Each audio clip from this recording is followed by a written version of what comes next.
Justice delayed is no longer justice denied for the passengers and crew killed 32 years ago this week aboard Pan Am Flight 103. The London to New York Boeing 747 exploded over Lockerbie, Scotland shortly after takeoff.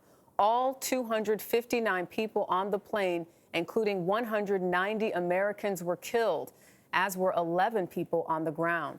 This week, charges against the alleged Libyan bomb maker were unsealed in one of the most complex terrorism cases in U.S. history. Catherine Herridge has the story. The quiet night in a Scottish village shattered by a New York-bound Pan American jumbo jet falling in flames from the sky. All 258 people on board killed. 4 days before Christmas in 1988, the shattered nose and cockpit bearing the name Clipper Mate of the Seas symbolized American lives lost to international terrorism. My brother, Rick Minetti, was one of passengers on the plane. Outside the Justice Department this week, Kara Weeps told us Rick was a junior at Syracuse University studying abroad in the UK. He was going to live his life to the fullest in the weeks that he had while he was in London. Along with Rick, 34 classmates from Syracuse University died when the bomb ripped through the luggage hold an hour into the flight from London to New York's JFK. 259 lives cut short on the flight, 11 more killed by falling debris in Lockerbie, Scotland. The families have fought very hard over the last 32 years to make sure that this was an open investigation and remained an open investigation. The Pan Am 103 case has come full circle for the outgoing Attorney General Bill Barr, who led the Justice Department when initial charges were made in 1991. We will not rest until all those responsible are brought to justice.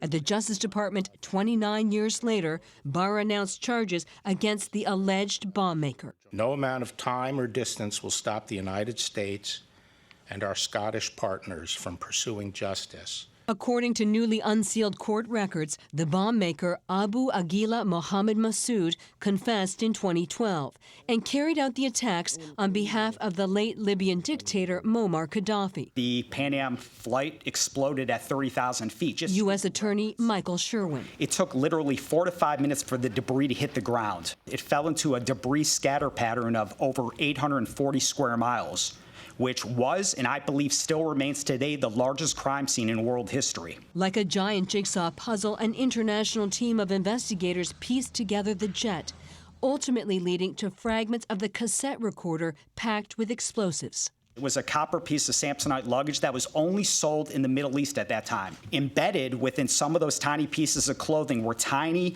pieces of black plastic that forensically were linked to a Toshiba radio cassette.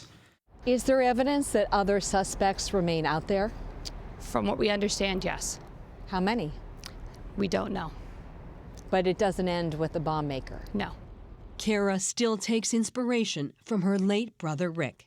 I posted a journal entry that we got back from the remains that they found in Lockerbie. I think the quote is, "Do all you can while you can. Life is a one-time deal." For CBS This Morning Saturday, Catherine Herridge, Washington.